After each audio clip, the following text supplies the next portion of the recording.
Hi friends, welcome back to CK vlogs. അപ്പോൾ ഇന്ന് ഞാൻ വന്നിട്ടുള്ളത് ഒരു കുഞ്ഞ് ഫുഡ് വ്ളോഗുമായിട്ടാണ്. അപ്പം നമ്മളെ ഫേവറേറ്റ് ഫുഡായ കൊൽക്കത്ത ബിരിയാണി കഴിക്കാൻ വേണ്ടിയിട്ട് പൂനെയിലുള്ളൊരു റെസ്റ്റോറൻ്റായ ആഹാ ബംഗാളി എന്നുള്ളൊരു റെസ്റ്റോറൻറ്റിൽ പോയിട്ടുള്ളൊരു ഇതാണ്. അപ്പം നമുക്ക് കാണാം. ഹായ് ഗൈസ്, നിങ്ങൾക്ക് എന്താണ് കൊൽക്കത്ത ബിരിയാണി പറ്റി പറയാനുള്ളത്? ആലു ബിരിയാണി ഇഷ്ടം? എത്ര ഇഷ്ടം? അവൻ്റെ ഫേവറേറ്റ് ബിരിയാണി ഏതാ? ആലു ബിരിയാണി ഫേവറേറ്റ്.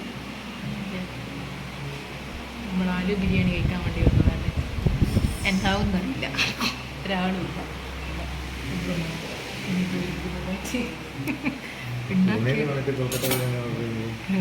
ആദ്യം പുതുതായിട്ട് ഉണ്ടാക്കിയെടുക്കുന്നതാണോ ഇനി ടേസ്റ്റൊക്കെ? ഒരു പ്രാവശ്യം നമ്മൾ കഴിച്ചിട്ട് പക്കാ മോശമായിരുന്നു. ഈച്ചയെല്ലാം പാറുന്നുണ്ട്, വലിയ ഇതൊന്നുമില്ല. ഇനിയിപ്പോൾ ഇതെങ്ങനെയാണെന്നുള്ള വലിയ ഐഡിയ ഇല്ല. കുറച്ച് നേരമായി നമ്മളിവിടെ വന്നിരുന്നിട്ട്. കട്ട വെയിറ്റിങ്ങാണ്. കൊൽക്കത്ത ബിരിയാണി ഒരു വികാരം.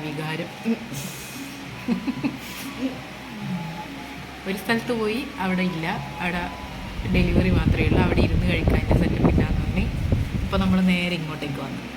കുറച്ച് ദൂരമുണ്ട് ഇങ്ങോട്ടേക്ക്. കട്ട വെയിറ്റിംഗ്, സമയമെടുക്കും.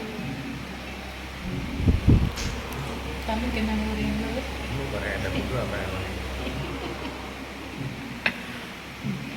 അത് ചിക്കൻ മാത്രമല്ല, മട്ടനും കൂടി പറഞ്ഞിട്ടുണ്ട്. അതാണ് ഇവിടെ കാര്യം. നോക്കാം നമുക്ക്, അല്ലേ? നമുക്ക് വന്നിട്ടാണ് അല്ലേ. ഇവൾക്ക് ആലു മാത്രമേ ഇഷ്ടമുള്ളൂ. പക്ഷെ വേറൊരു കാര്യം എന്ന് വെച്ചാൽ, നമ്മുടെ കൊൽക്കത്തയിലെ ആലു എന്ന് പറയുന്നത് ആലു നല്ല വലുതുമായിരിക്കും, സംഭവം കുറച്ചും കൂടി സോഫ്റ്റ് ആയിട്ടില്ല, അങ്ങനെ ഒരു സംഭവം. പക്ഷേ ഇവിടെ കിട്ടുന്ന ആലു അത്രയും നല്ല ആലു അല്ല. അതുകൊണ്ട് തന്നെ അതിൻ്റെതായ ചെറിയൊരു പ്രശ്നം ഉണ്ടാകും. നമ്മുടെ ഇതിനിടക്ക് ഒന്ന് ഓർഡർ ചെയ്യുകയും ചെയ്തിരുന്നു വീട്ടിലേക്ക്. അപ്പോൾ അത് വലിയ കുഴപ്പമില്ല അല്ലേ? നല്ല ബിരിയാണി ആയിരുന്നു. നല്ല സൂപ്പറിന്, ഇത്ര അടിപൊളിയായിരുന്നല്ലോ. കുറച്ചു നേരം നമ്മൾ മെനു കാർഡൊക്കെ നോക്കിയിരുന്ന്, പ്രത്യേകിച്ച് വലിയ കാര്യമൊന്നുമില്ല. നമ്മൾ വന്നത് ബിരിയാണി കഴിക്കാനാണ്. അപ്പോൾ പിന്നെ നമ്മൾ ബിരിയാണി തന്നെ അങ്ങ് പറഞ്ഞിട്ടുണ്ടായിരുന്നു.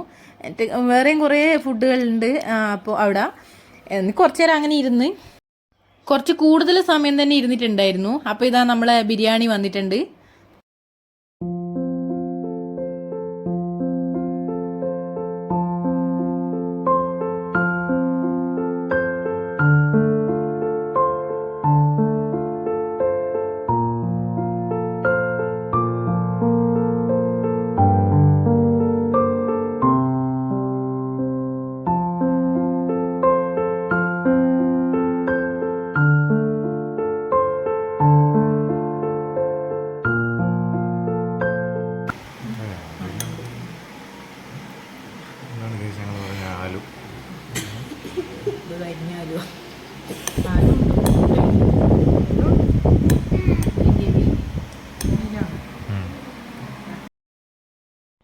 നമ്മൾ കഴിഞ്ഞ ഒരു 3 വർഷം കൊൽക്കത്തയിലുണ്ടായിരുന്നു. അപ്പോൾ അങ്ങനെയാണ് നമുക്ക് ഈ കൊൽക്കത്ത ബിരിയാണിയോട് അത്ര ഇഷ്ടം വരാൻ കാര്യം.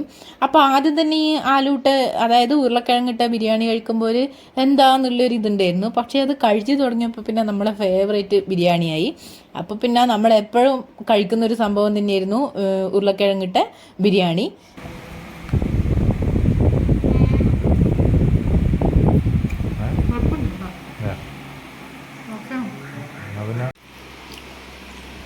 മട്ടൻ എങ്ങനെയുണ്ട്? മട്ടൻ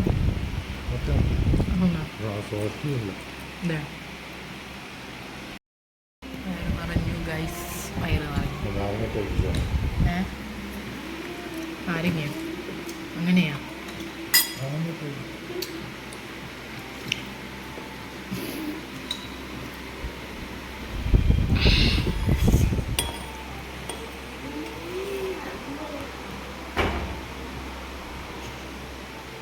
കഴിഞ്ഞ് അങ്ങനെ നമ്മളെ കൊൽക്കത്ത ബിരിയാണി ആഗ്രഹം കഴിഞ്ഞ്.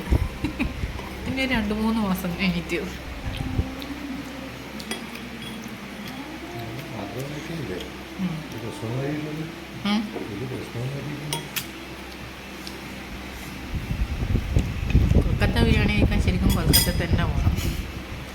ആ റൈസ് ഈ റൈസ് പോലത്തെ അല്ല, കുറച്ചും കൂടി നൈസ് ആയിട്ടുള്ള റൈസാണ്.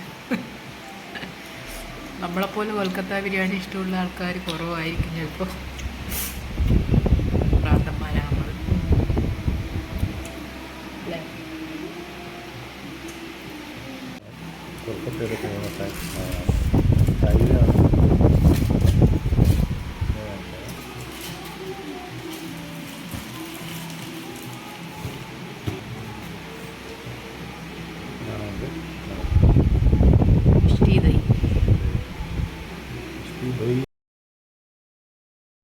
അങ്ങനെ നമ്മൾ അവിടെ നിന്ന് ഇറങ്ങി. അവിടെ നിന്ന് ഇറങ്ങുമ്പോൾ വാവാച്ചി പറഞ്ഞ് എനിക്ക് പാർക്കിൽ പോകണമെന്ന്. അപ്പം നമ്മൾ പാർക്കിലേക്ക് പോയി കുറച്ച് നേരം അവിടെ നിന്ന് കളിക്കുകയൊക്കെ ചെയ്ത്.